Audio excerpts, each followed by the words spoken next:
Welcome back to my disembodied voice. Now, I never used to like Christmas much when I was growing up for various reasons, but now I have a family of my own and I have the freedom of who I want to spend it with. I love the festive period. I love the cold, the lights, the ambience, the mood, the excitement, and most of all the sounds and sights and smells which fill the air during the holiday season. But there's also something else I really enjoy, and that's watching horror movies, which are set around the Christmas period. Now, whilst Halloween is spooky season and all the ghouls and ghosts are expected, I think Christmas is even better for horror, and for today's video, I want to look at why that is. So join me whilst we look at horror and Christmas and some of the psychology behind why they belong together. And to show why this is true, we're going to use a good old-fashioned flow-through chart. And today's chart is Neurolinguistic Modalities, Human Nature, The Safe Place, The Lie, Real-World Anxieties. Okay, for horror to truly work, considering it's a visual medium when it comes to film, then we first have to look at how our brains encode this information, and using horror films purely set at Christmas, we come to the first part. Neurolinguistic modalities, our internal representations which relate to the five senses, visual, auditory, touch, olfactory and gustatory, that are part of each representational system that encode and give meaning to our experiences. Now, I've covered neurolinguistic modalities in previous videos, but to recap, if we were to cut someone's brain open now, we wouldn't see any pictures, hear any sounds, and there would be nothing but grey matter and blood. And that's because all the information in our brains is recorded via synapses and neuronal pathways, which comes from the five senses. So, for memory, feeling, sensation, or a point in time to become encoded into long-term memory, the brain encodes this through our five senses. For example, just think back to your first hot curry, your first kiss, or in terms of movies, a film which really scared or upset you or disturbed you. It's quite easy to recall things which were momentous because we encode the experience into memory via absorbing the moment through our five senses. Now, when it comes to movies, we don't touch or taste them or smell them unless you're sat in a very dirty cinema or your partner has wind, and most of the information is gathered through visual and auditory. Now, we may remember the hot dog we ate whilst watching a film, or the nausea we felt when seeing something that truly disturbed us, but all in all, films have to be visually memorable and use accentuated sounds. Take Indiana Jones, for example. Now, when you hit someone in real life, it doesn't make that ridiculous punch noise, but for effect and true immersion, an over-the-top sound was added to those movies so you could really feel the visceral brute force of the fights. Now, Christmas is a very vivid time of the year, and as the nights draw in and the Christmas lights go up, we are bombarded with visual cues which are encoded into our memory.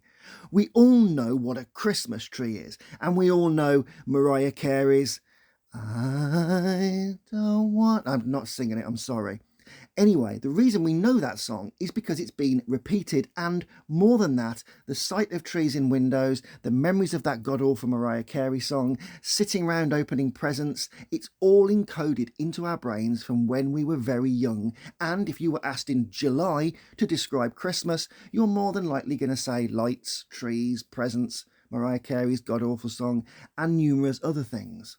For example, walking into a shop around the Christmas period that's decorated and playing Mariah Carey's nightmarish jingle, a mood sets into your head and all the tastes, memories, smells, emotions, and all the other things from great Christmases or bad Christmases come flooding back.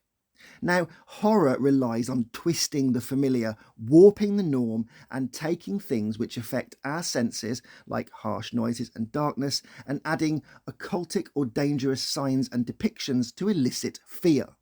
Horror is all about the mundane and expected being twisted and turned into something horrible, and it does this through lighting, sounds, and other images which connect fond memories and set representations in our brain into something that makes us react or have those wonderful memories tainted by new connotations. For example, if you saw a movie like The Human Centipede and it upset you, then the very recall of someone talking about it could put you off your food or put you into a bad mood, because straight away the image that upset you from that movie gets recalled through connotations. And if I was to start talking about nits, the hair lice which live in your hair and scamper about and lay eggs on your scalp, there's every chance you're now scratching your head even though it's just a thought and you don't have head lice. Like I said, the connotations are strong. Christmas commercialisation in shops and online retailers relies on nostalgia, emotivity, and the reason that all the big shops have mawkish TV adverts with lots of snow, good food, and lovely warm Christmas lights is because it makes you feel fuzzy, happy, and you want to spend money and recreate those images so you can have the perfect Christmas.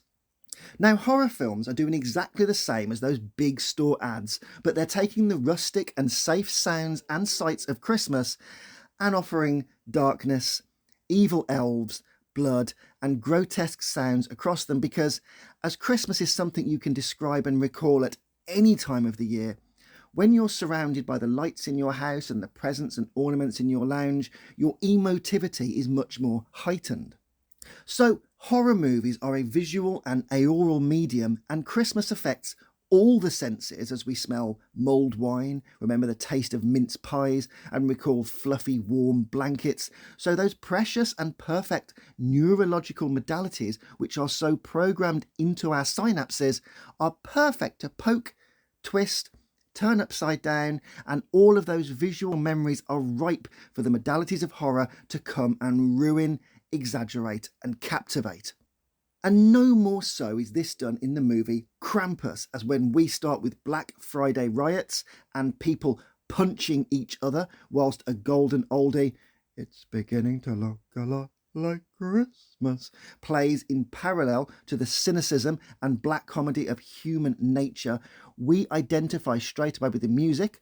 One of the most vivid things that affects our brains is music, and the black comedy sites of people pummeling each other for a cheap TV because we've seen it on the news or we've heard stories, and we associate the two. Then, once the film starts in earnest and the family from hell visit and we eat a feast on Christmas Eve, the film goes from "it looks like Martha Stewart threw up in here," lights and turkey and lovely creme brulee, to contrasted darks of frozen ice, flickering lights, and monstrous clowns coming out of the dark. The warmth of the initial setup of Christmas we can almost feel through the screen has become a dark and cold world, which is now ominous and scary. And staying with that, we come to our next section, human nature. Christmas actually plays nicely into the very psychology of what makes great horror. The exploitation of all those insidious little fears which bury themselves deep inside of us. Be it Krampus's Black Friday montage or the torture of spending time with people you are related to but can't stand, Christmas is all about giving, loving, reflecting, tolerating, and the real truth is that most people despise cooking for a large family, and if you've ever had the Christmas from hell, we all know the fake smiles, sly comments, stress, and even before the day itself, the grim tidings that everyone overshops, overspends, and does whatever they can to make Christmas special regardless of how it affects them. When I worked in social care, many battered wives would use Christmas as a time to procrastinate over leaving their husbands because it represented a time where things got better in the home. The violence decreased, their husband's nature changed, and it was a good excuse to put off the inevitable leaving for a refuge, because the whole psychology of Christmas changes people's minds. But human nature is instinctively dark, and whether it's overshopping, fighting on Black Friday, or suffering the dinner from hell to keep everyone happy, we all recognise moods, tones, signs, and symptoms of The most wonderful time of the year. And despite all the giving and loving, there is an acceptance of fakeness, commercialisation, and that dread when the doorbell goes and the family arrive. We might all be about caring, but we are inherently selfish creatures, and that is so rife to explore. Where there is light, there is darkness, and every yin has a yang. And for Christmas, all that magic and light and images of Santa on the back of Coca-Cola trucks means there's a darkness just yearning to be explored. Horror films allow us to exploit danger in the safety of our lounge, and for Christmas, it allows us to have the idyllic juxtaposed with the nihilistic. And speaking of the idyllic, let's come to the safe place. The home is where the heart is, and Christmas is usually a time we associate with kindness, family, love, and generosity. As Blumhouse has done for years, they take the safety of the home and make a horror movie around it. And Christmas movies love the safe place of the home. Be it Black Christmas, Better Watch Out, Krampus, The Children, Violent Night, or even the god-awful vampire dreck Red Snow, the home is a place of family, warmth and safety. And when the threat closes in, again, very well done in Krampus as the freezing snow cuts off all the warmth, light and even the basic amenities, the fear of what's out there getting inside becomes heightened. Using the aforementioned modalities of sight and sound, Christmas can be painted on screen with little more than the fireplace, a tree, some presents, and a carol being played in the background. In Violent Night, the family are headed to the house for their annual slugfest of horrific bitching, but the pretense is kept up and, regardless of David Harbour's drunk Santa crashing the scene, the real horror are the plans of how one member of the family plans to ruin Christmas by manipulating the safe place and then running off with a substantial bounty. Also, as a gang descend for a huge amount of cash but don't count on the real-life Santa being there, the safe place of warmth and cookies is crushed as thugs attack, break and terrorise the family. Christmas is all about everything good, peaceful and joyous, and horror is the opposite. And when we deploy horror into the haven of the home, the safe place, it makes it much more vivid for both scares and for black comedy. And speaking of Santa, let's come to the next stage in our chart, the lie. As parents, relatives and friends, we are all guilty of lying to children about the existence of Santa Claus to create a magical sense of wonder at Christmas. And I suppose we're all guilty of lying to each other for many things at Christmas just to create that sense of magic and wonder, as many things are put aside and we just tolerate each other. But magic and wonder are there to be infused with darkness, and much like the original Nightmare on Elm Street or Halloween, where parents lied about killing a sadist or that the boogeyman wasn't real, lies have always been a way of creating fallout and conflict within movies. Now, the vast majority of us have either been fed this lie about Santa or fed it to our own children. And there's something so universally psychotic, yet completely acceptable about the belief of Santa Claus, which, spoiler alert, even though he isn't real, allows us to indulge in the blatant distortion of our children's perceptive fields of reality. It's sheer chicanery under the banner of innocence and magic when we lie about a big old fat man with reindeer coming into our homes and watching us sleep, and then emptying his bulging sack all over our floor. Amazing. Now, I'll never forget my son and his friend when they were aged about 6 years old in the back of a car on the way home one night, swapping stories about how they had seen Santa in the moonlight as they got ready for bed on Christmas Eve. It was a charming moment that just makes you go, "Aw," and it changes the whole nature of the lie, doesn't it? Because it's sweet, it's kind, it's magical. And this lie has permeated pop culture now, and despite there being something quite unsettling about a man teleporting inside your house, eating food and then watching you sleep, it's a slightly twisted story that has been moulded into something incredibly magical and now fuels the imagination of children. Perhaps the best exemplification of the lie is in the movie Gremlins, when Kate tells the heart-wrenching story of how she found out there was no Santa Claus following something that happened on Christmas Eve, and it now stops her family from celebrating. Told in great detail at the apex height of the chaos and coming after some dark comedy moments and multiple deaths and destruction, the film slows to an emotive speed as we learn the horrific story of Kate's childhood and the issue that stopped her believing in Santa. And horror plays with this time and time again as grown-ups have to face psychotic Santas, robot Santas, mutant Santas, or demon Santas, and the very notion that he is not real is completely gutted, and there is a Santa, but he isn't the jolly fat man bringing presents, he's something evil. Now in Gremlins, without doing a spoiler, he's not evil. It's just a really tragic story to why she found out Santa doesn't exist. But the film does it brilliantly as it tones down the lights, tones down the music, leaves Gizmo's horrified face on show, and Kate details piece by piece the story of that Christmas Eve. You don't see any pictures, but it's so emotive, it's brilliant. And coming back to the deep history of Santa, perhaps unsurprisingly, the whole story of Father Christmas is filled with great horror elements. As Phyllis Siefke reports in her book Santa Claus, Last of the Wild Men, the Santa we know and love has less to do with the original Saint Nicholas than with pre-Christian wild man mythos. Explains Siefke, Santa's forefather was an archetype figure of fertility and chaos, of the untamed, evoking magical forest dwellers covered in fur. And in American history, Santa often came with frightful sidekicks who delivered pain when needed. There was Black Pete, who Siefke describes as the hairy, chained, horned, blackened, devilish monster who was St. Nicholas's servant. And Black Pete threatened bad kids with a rod.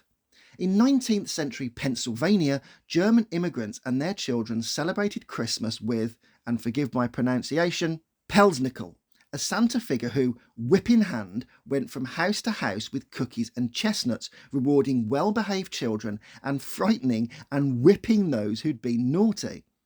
Pelsnickel wore animal skins and toted bells, a whip and a bag, and, in some versions, he'd throw bad kids into the bag and whisk them off.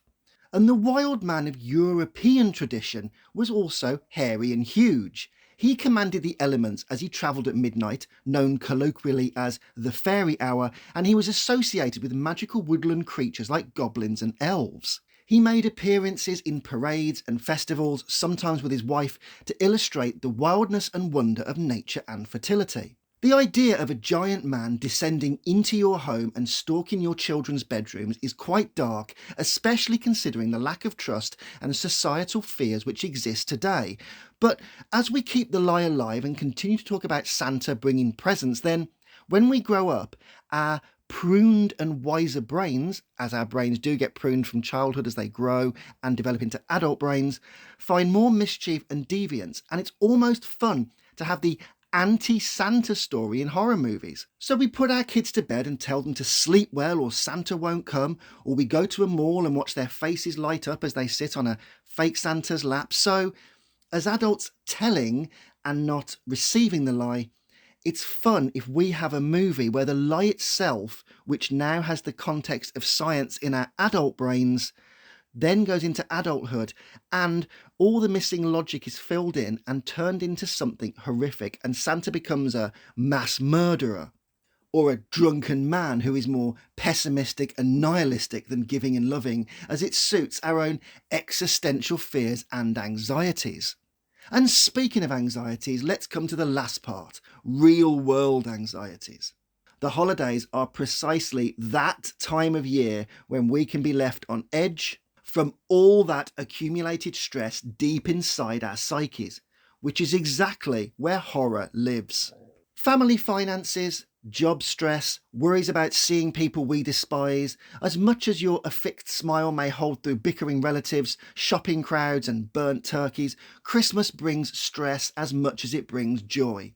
And if we amplify fears of a Christmas meltdown a little further, and then a little further than that, and then a little further than that, suddenly the idea of a psychotic elf with a chainsaw trying to break through your front door doesn't seem so wild. The point is that horror thrives on taking the mundane and twisting it. The greatest horror movies are all about real fears or actual situations which create an anxiety over, what if that really happened?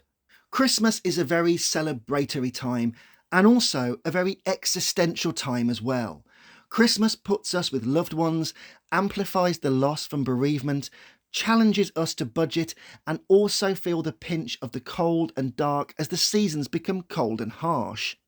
Horror lives in our prejudged preconceptions of the world, the familiarity which we know, and as we're at our most comfortable in a clean bubble of patterns and predictability in life, horror dissects these comforts, manipulates them, exposes us to familiar patterns, and then subverts our expectations or warps them into something grotesque and terrifying.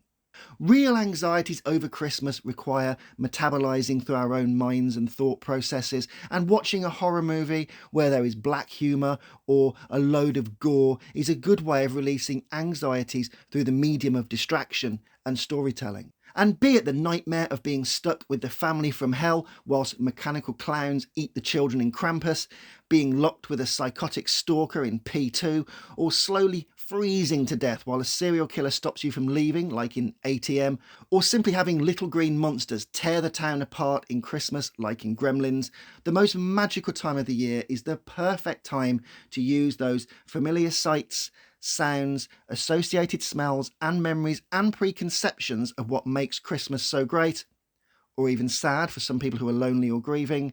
And horror generally is a great method where we can escape into far-fetched stories of serial killer Santas and monstrous creatures causing chaos and infuse that mould and cinnamon warmth into polarised images of cold, blood, terror and chaos. Horror is all about the senses and how it uses vividity to create tension, and as Christmas is also a time of the year which encodes neural pathways, right from childhood with music, food, lights and other things which stimulate our senses, it's no wonder that horror just feels right at Christmas. Anyway, that's it for this week's video and this year's video as it's almost Christmas. So remember that psychology is cool. Thank you to every view, every sub and every comment this year. I'm a really small channel doing this alongside a full-time job, so I do appreciate you all and I hope you have a great Christmas. Anyway, please subscribe as more subs means more vids, and as ever, until next time, I'll catch you later. The most wonderful time